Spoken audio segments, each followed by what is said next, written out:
Yo, welcome back to another episode of the Beaumont Weekly. In this episode, sun, sea, sex. Now we are getting serious people keen on HMOs. So you become that buffer. As investors come to us because they want yield. Rather than be those people that kind of sit on top of it, we've taken on the whole thing. If you don't know who we are and you're a new viewer, firstly, subscribe. We are Beaumont & Partners and we run a property development business up in the northeast of the UK. We're scaling HMOs, buy-to-lets, commercial to residential developments. And we show every week what it's like behind the scenes to grow and scale this kind of business. Make sure you subscribe. Big love. Enjoy. Effectively, you're going to be the buffer between clients and project management and operations. All in all, it's pretty underhand, you know, it's not difficult, it's just we want to put in a new procedure in place from coming out of conveyancing to going into construction. So conveyancing itself, I think we can improve to make sure that there's a cleaner system there. That needs to be managed, but effectively that just means managing solicitors and updates and things like that. Maybe we need a separate Monday board for it or something, but we effectively just need a way to know that each week we're on top of conveyancing, because the solicitors give us their update, but we need that done cleanly and with one appointable person, which would be you, and then coming out of conveyancing, then going into construction. There's then a process there where we want to be able to make the client aware and go, this is what's about to happen, this is how it's going to run, and then Kane's going to film a video that they're also going to get to show them how the client portal works on Builder Trend, which is our plan, is to have that up and running so that the clients can monitor the program on a Gantt chart with daily updates that come from the site managers, which should save unnecessary communication back and forth. And we think there's just a better way to run the liaison part of our process. So to give you an idea, property development's a difficult business. It's very nuanced, lots of third parties, lots of processes, lots of moving parts, lots of capital at play. We've obviously built a system with basically tick box exercises in our project lifecycle, automated emails that go interdepartmental, so everyone knows what they're doing when they're meant to be doing it. The issue we have is where clients will want to get involved in certain parts of the process or deviate from our standard process, but that kind of goes beyond the status quo of what we're meant to be doing. You know, we deliver a yield product for investors. Investors come to us because they want yield, asset-backed yield through property. We deliver that. The problem comes if we have clients who then want to go beyond that and treat it kind of like a hobby. And what that means is it raises lots of different questions and lots of different spanners in the works of our process where we may have to halt things and wait for certain permissions. The issue we have is we're getting through conveyancing. We are doing a handover. What's happening is Mr. Client or Mrs. Client is then bombarding, could be Kane for something, could be me, it could be Dad, it could be the broker, it could be anyone. Yeah. And it's just messy.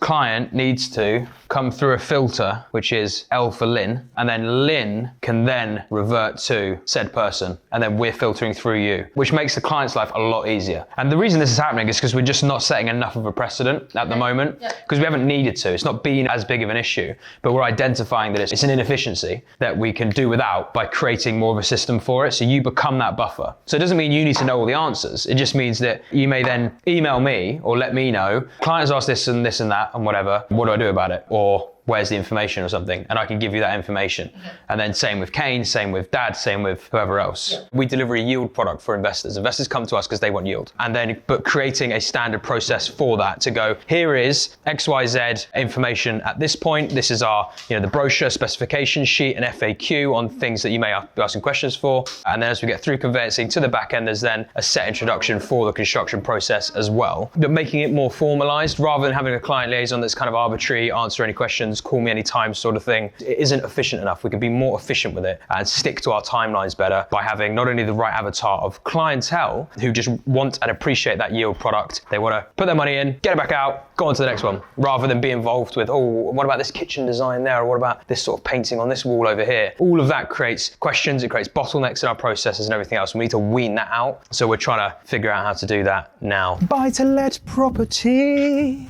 Here we are. We're with this man. Mr. J is back from Montserrat. How was it? Give us a synopsis. How was it? Sick, man. Sun, sea. Sex. Well, I didn't have any. Jay's just come back from 2 weeks away. We missed him. But he's back now with a big boy camera. And we're shooting ads. So this one is going to be pretty straightforward refurb, to be honest. But we've already stripped the cosmetics and getting ready with flooring. And we're going to put in half a new kitchen. You can see all the stuff we've already stripped out of it out there. Straightforward refurb this. So we'll knock this out end to end in about 4 weeks, which is such a stark contrast to HMOs. purely because you're not having to do as much work to them. Yeah, about 6 of these on the go. And we're building out a whole new team and company effectively. We're just pulling the buy-to-lets out of the existing construction, just making it a separate siloed business, just because the operations and the processes are so different. It needs different management systems and everything else. So that's what's going on behind the scenes. We've got some new doors here as well for some of these doors that need replacing. And then upstairs, we've got a bathroom that has been stripped as well. We will be retaining the tiles, use a special tile paint and paint over them, or clad it. We're not undecided yet on what the best route of travel will be. I think cladding might be better for that long-term maintenance. And it looks really good nowadays, some of the cladding you can get. Now the wallpaper is in really good condition in this property. It doesn't look amazing, but it's in good nick. And it's one of those, if you start stripping this wallpaper off, you can end up pulling off the plaster as well. Then you need to plaster and then redecorate. So instead, we will be retaining the wallpaper and just painting, whitewashing over it, which is sometimes the best thing to do in the buy-to-let property. We do it in some of the HMOs if they're in really good nick, because it just doesn't make sense to add the cost. It's not going to add any perceived value to the property. Tenants aren't going to pay any more for having a plastered wall or a whitewash wall like this. Copper pipes in here, sell them on so he can buy his weed then. What? But yeah, straightforward refurb this one, and we're going to shoot an ad just to promote our services to the world. We're on site. Just picked up the keys for this buy-to-let refurbishment. We bought this for 72 grand. It's going to be worth 115 grand. Yeah, right. Once the project's finished, our client will refinance the property, pulling out most of their capital so they can continue building a buy-to-let portfolio. We're a hands-off development service for investors. We find the asset and then we let them on the back end as well. I mean, that's it. Yeah, get a little before and after shots, drone shot. Anyway, don't die. I'll try. If you can, it'd be really annoying if Jay died. It wouldn't be helpful. Be fucking, our vlogs will suffer. Hello, 7 Bed HMO. I am here because we are very close to handing this property over. Now, this is one of our own projects and it has been a victim of scaling a business, basically. Our own jobs always have to be a victim to labour allocation.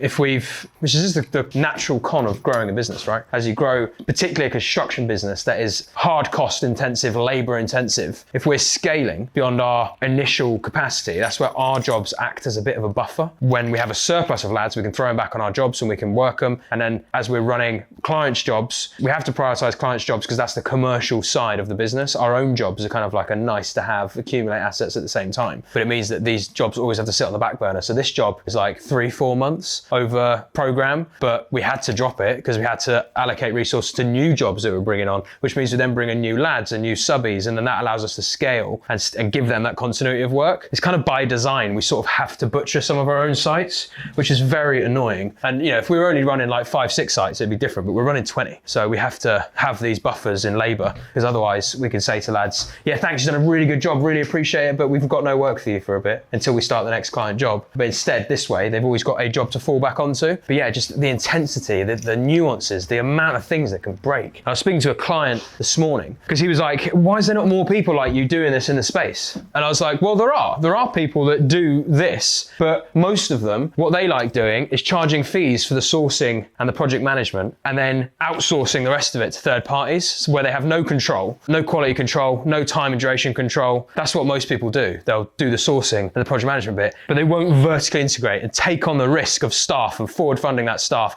opening your pockets deep, leveraging your assets, leveraging whatever cash you've got to build and sustain the business in the early days to get it up and running. And it's super risky. We see the construction as the manufacturing line. You know, you have, for those that are out there doing just the sourcing and project management, that they're basically just a consultant. Yeah, you might find the asset, appraise the site and do that stuff and then charge a fee to an investor for it. But if that's all you're doing, you're not really adding any value to the process. If you're not in control of the construction and the delivery, the actual manufacturing bit, you know, imagine here's your manufacturing facility, here's the consultant on the side that brings in the sales, and then you just sit on top of that and just kind of keep an eye on it. But if anything gets broken in the manufacturing facility, then you can't control it. You're outside. You're reliant on the groundsmen, the people in the actual facility to actually fix it and sort out their labor allocation, and are they profitable? Do they have good books and all that kind of stuff? So rather than be those people that kind of sit on top of it, we've taken on the whole thing with doing like scale of smaller projects and bigger projects all in tandem. There's a lot of moving parts. There's a lot of things to figure out, and it's not easy. And we've honoured every contract we've ever done. We've honoured them. We've not always been on time, fair enough. If it's a choice between charging client more money or delaying it a couple of weeks, sometimes a month or two. We'll pick the latter because that costs us money by delaying it, because then we're not realizing revenue and we've got preliminary costs that are overrunning our program schedule, but at least we're not charging client more and that keeps our reputation good. But it does mean we swallow some costs.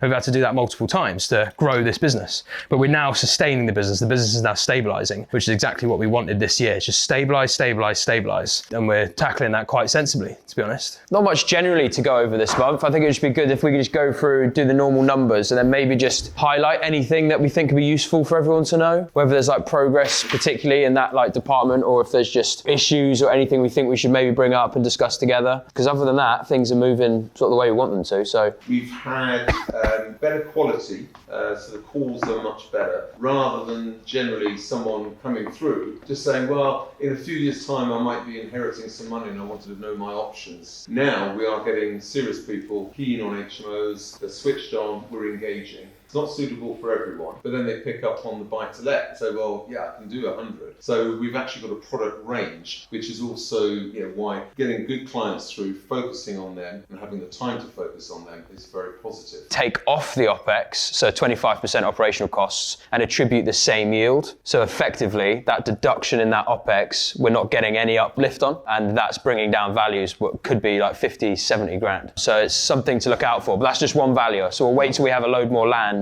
and then understand where the market is. 2 sites handed over last month, but equally there were still snaggy bits on them.